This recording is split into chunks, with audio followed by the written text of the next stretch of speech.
We play and call it work. MiniWarGamer Dave here from MiniWarGaming.com, here with Rob. Welcome Wargamers to another review video. We're going to be delving into the Golden Host. Golden Host. Now Rob is the video editor. We make comments to Rob in the videos sometimes because he edits all of the videos. So thank you Rob for doing that and being you and having epic beard. He's in the bat rep with me today because Quirk is sick, but that's okay. Not that he's sick, but that you're here. And you know, if it wasn't him sick, you wouldn't be here. And you know, it's actually a very good thing. So I like it. Quirk, thanks for being sick. Yes. Golden Host. So this is something that is interesting to me because I don't normally bring these guys at all in my Blood Angels forces. Not at all. It's Sanguinary Guard. Sanguinary Guard is really expensive. They're kind of like the possessed of Chaos. And because they're kind of like the possessed of Chaos, I'm feeling this formation that they get, the Golden Host, against the favored of Chaos formation, which is the possessed formation. So I'm going to pit the taxes up against each other and see if they equalize. Logic? Do you like it? I love it.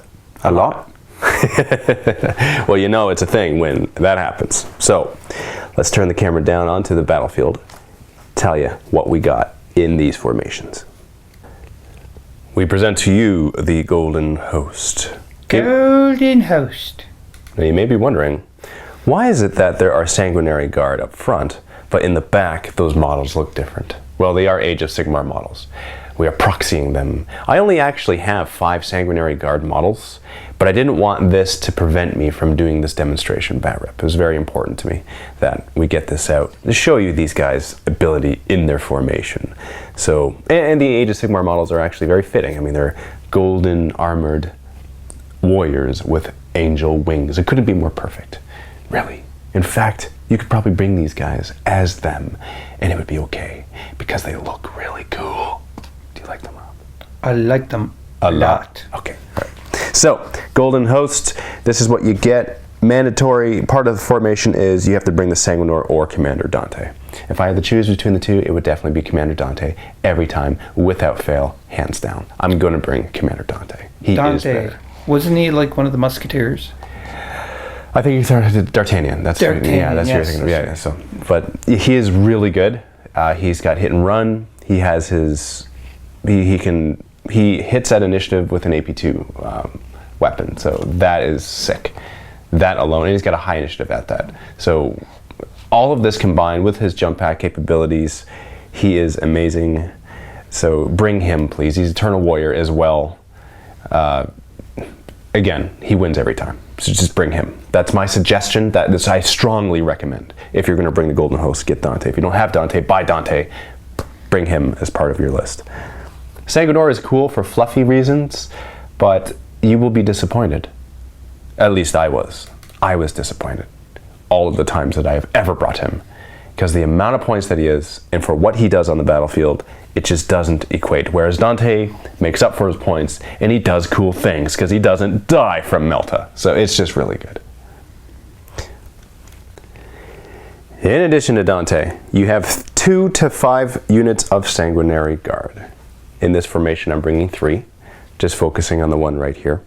There are 2 special rules that you get when you're part of this formation, and they are Airborne Assault. Now that's really awesome, Rob, because this is what it says. From your second turn, you can choose the turn in which the units from this formation arrive from reserves. There is no need to roll the dice. So basically, turn 2 and onward, you're like, I want these guys to come in turn 3. I'm just going to decide that, because that's how good they are. And there's no dice rolling at all? No dice rolling. No, they just come on. All units in this formation must arrive on the same turn. Okay, well that's good. You know, there's nothing wrong with that. And all must deep strike onto the battlefield.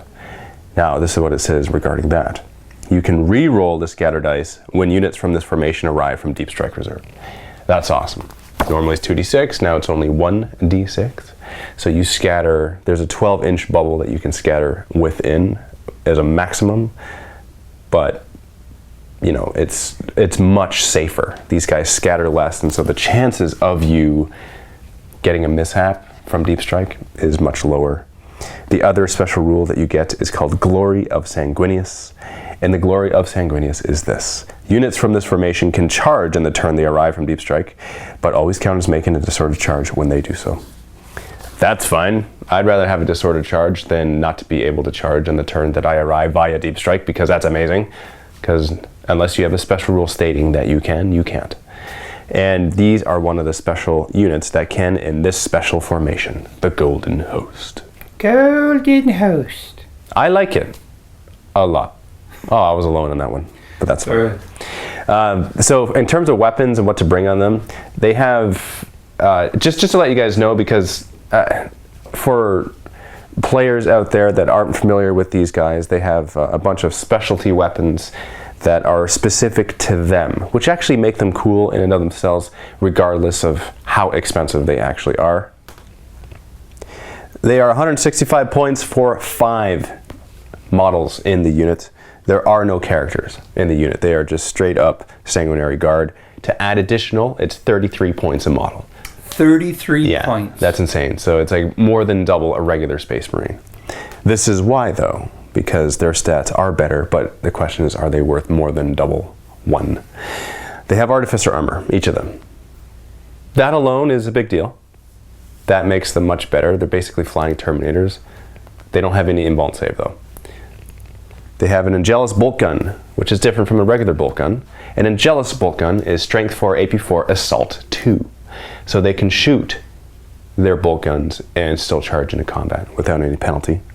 They have an Encarmine sword, which is a fancy name for a power sword that has the Mastercraft's special rule. And that's what they each come equipped with. So that alone is good as well. Their stat line is normal across the board, with the exception of their leadership. They got leadership 10, and they have 2 attacks base. And it is two-handed. That's important to note. And they each come equipped automatically with a jump pack, hence the wings on their backpacks. So there's a lot to them. I think the only thing that makes them too expensive is the fact that they are 1 wound each, and they don't have an invuln save. So, you know, I would actually make, if you added those 2 things, even like a 6-up invuln, like anything, it would make them better. You give them 2 wounds, it would make them better. But they only have 1. They have 1. Yeah, 1 wound each. So just like anything, plasma pistol pop dead. You know, like they're too expensive to die so easily. But yeah, that's why I'm always so torn about bringing them. So that's why the fact that they can assault after they Deep Strike Reserve, come on whenever they want, that makes them much, much better. Even better than the Archangel's Orbital Intervention Force. That's the name, I couldn't remember. Which is the Assault after Deep Strike and Terminator formation that you can bring. They scatter full, and you have to roll for reserves. Normally, you don't just automatically come on. So in that, the Golden Host beats them in terms of efficiency in coming onto the battlefield. When they are part of your Angel's Blade detachment, they have the Red Thirst, which gives you +1 initiative when you charge. You make a disorder charge, you do not benefit from that. They also have Furious Charge, which adds 1 to their strength, base strength of 4, so that's good as well. You can add up to 5 in the unit to make them just a 10-man squad. And the entire squad may have death masks for 1 point per model. That gives them the Fear special rule. So you can do that, make them 34 points a model. I mean, I guess it all depends on your opponent, right? If you're fighting an opponent that you know that would actually benefit from that, then yeah. Space Marines, I wouldn't bother. More for modeling purposes.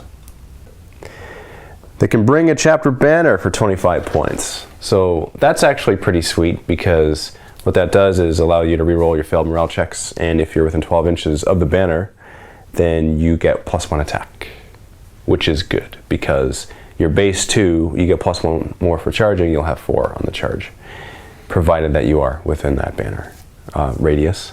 And that's good when you are charging, because of the Red Thirst adding 1 to your initiative, and getting Furious Charge. So that is definitely the round for that to happen. Coupled with your Carmine Swords, your AP3, master-crafted power swords, it actually sounds like it wouldn't be too bad. Time will tell. Time will tell, absolutely. Now it says any Sanguinary Guard may replace his Angelus bolt gun with one of the following: Infernal Pistol or a Plasma Pistol for 10 points a model. That may not be a bad idea, especially the Infernal Pistol. Reason being is because you scatter less when you deep strike, it's D6 less. So the likelihood of you getting somewhere there where you need to be. And Infernal Pistol is basically it's a Melta pistol, only it's a 6-inch range, and you have to be within 3 inches to benefit from the Melta goodness. But again, you just, place your guys 5 inches away from something, and chances are you'll scatter within whatever you want to shoot at, especially if it's a vehicle, especially if it's the rear armor, whatever. So good for tanks. It is good for tanks. It also says that any Sanguinary Guard may replace his Carmine Sword with one of the following: and Carmine Axe for free. You get to replace your sword for an axe for free. So a Carmine Axe is a power axe with the Mastercrafted special rule. It's just called a Carmine Axe. So it may not be a bad idea to add 1, maybe 2 in your squad. Yes, it's unwieldy. Yes, you attack initiative 1, but it's that AP2 that you're looking for. And higher strength. So Furious Charge, your strength 6 on the charge, you're wounding on 2s if you're fighting Marines. May not be a bad choice. Especially against Marines. Especially against Marines.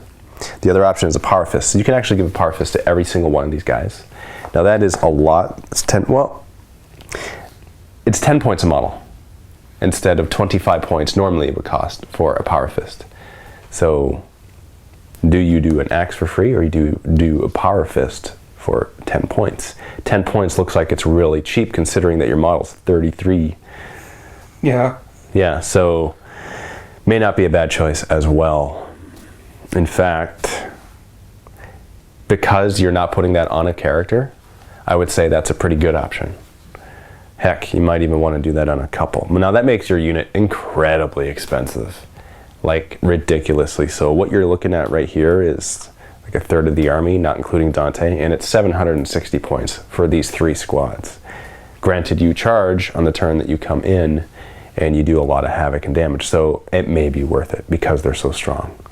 But only time will tell. And that is the Golden Host formation.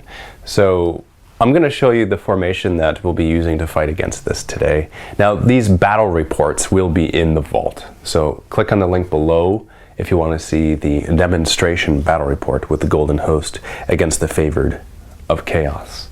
This video that you're watching right now is strictly a review video, and all of the review videos we put on YouTube, and all of the corresponding bat reps or demonstration battle reports we put in the MiniWarGaming vault. Favored of Chaos, tax unit, possessed. Heck, even Demon Princes, they're not good as they used to be. I don't normally bring Demon Prince or possessed, but they have coupled them together in a formation to see how good they are and to bolster their defenses. That's a Warpsmith thing, but yeah. So a Demon Prince who was possessed. Yeah. It's funny because through osmosis and editing the videos, I'm sure you've learned a lot. Unit names, formation names, rules, and all of that. Yeah. You kind of like through osmosis learn it. When I first started and I heard talking about point value and all, I thought it was actual money. I'm like, the models are really expensive. But even though that isn't the case, that is still the case. They are still very expensive. Yes.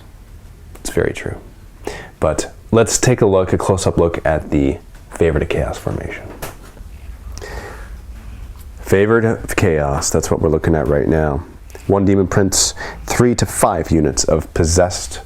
We've equaled the points. It's 760 points. It's going to be fighting against the Golden Host. Let's take a look at the special rule, one rule that they get in this formation. Baleful Nexus of Warp Energies. Units of possessed from the Favor to Chaos that are within 12 inches of their demon prince at the start of the fight subphase receive the benefit of all 3 mutations from their mutation table rather than only 1. Now normally, the possessed with their Vessels of Chaos special rule have to roll at the beginning of the fight subphase, choose one of 3 special abilities that are granted every time. But they get all 3 if they're within 12 of the demon prince now. That may not be too bad, because take a look at this. 1, Strength of the Damned. They basically get shred. They reroll failed to win rolls. Number 2, Vorpal Claws. Their attacks are AP3. And Supernatural Speed. They gain +1 attack, +1 initiative. That's probably the best thing of all here, because they get that. They're going to be attacking the Sanguinary Guard first, unless the Sanguinary Guard assault them, benefiting from their red thirst. Not on the turn that they deep strike, though, because it's a disordered charge. But for any subsequent turn after that, they will be locked in combat, so they're actually always going to be attacking second, it looks like. And the Sanguinary Guard cool. are really fast, so because you've got the supernatural speed, it kind of balances it all out. Yeah. So that is really cool. Like, ridiculously so. Now, what I've done with these possessed is I've tailored them to be more balanced and fight against the Sanguinary Guard a little better. And I've done that by giving them the Mark of Slaanesh. Now, one might think, well, they already have +1 initiative automatically if their demon prince is alive, so why would you add another initiative to them, which is what the Mark of Slaanesh gives them? Here's the logic. If the Sanguinary Guard charge them, and it's not the turn they deep strike, then they will still be 1 initiative higher and be able to attack them first, which is a big deal. The other thing too is they gain access to the Icon of Excess, which is a Feel No Pain banner, essentially.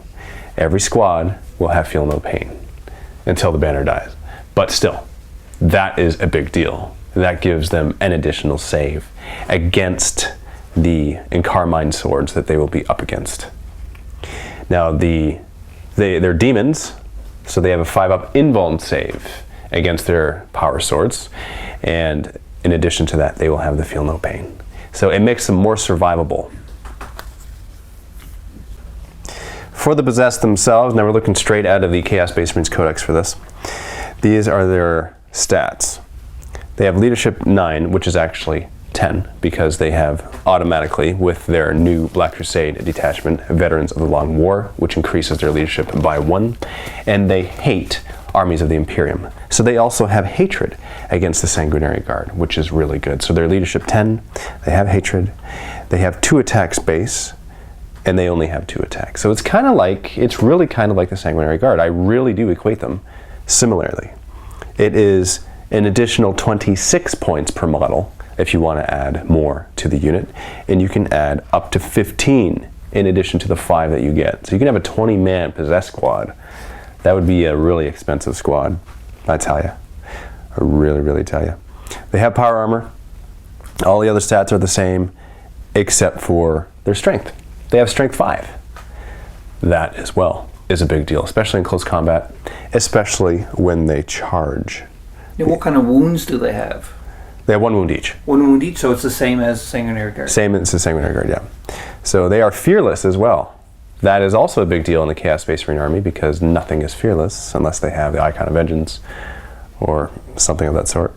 They have fleet, which makes them better at charging and running.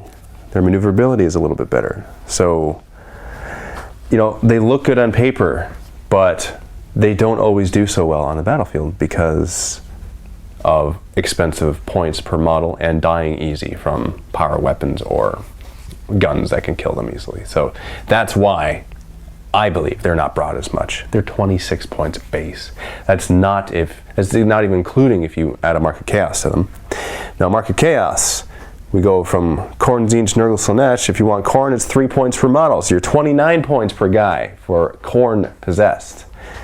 We did Slaanesh, also 3 points a model. So these guys are actually 29 points a model. Nurgle is 4 and Tzeentch is 5 points per model. Why? Because with Tzeentch it adds 1 to their invuln save they are demons, they have a 5 up, that would bring them to a 4 up in Vuln save, which is a big deal. So if we do a side-by-side comparison here of the Possessed versus the Sanguinary Guard, if you just have a regular dude versus a regular dude, I think that they are pretty equal. They're very close. Close in points, close in stats. I mean, there's slight differences, but I think it's close enough that we can pit these formations up against each other, and it should be pretty balanced. That being said, it is now time to battle, to take off the gloves, to throw down on the battlefield. This battle report will be in the MiniWarGaming Vault.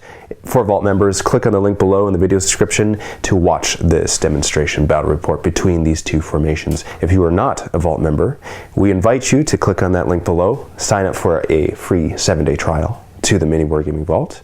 You get to watch as many videos as you can possibly within the 7 days. After that, I'm going to start to charge you. It's true. But you'll have no problem staying, because once you're there forever.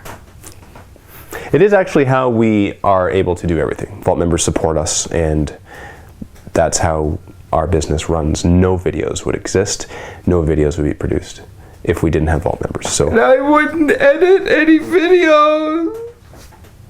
this is true, actually.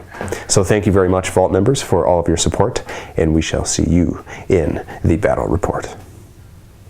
Not sure how that's possible. I think we're going to set up monitors and maybe we can see them as they watch us. Kind of like a two-way, like an Eye of Terror, like a warp thing. Right.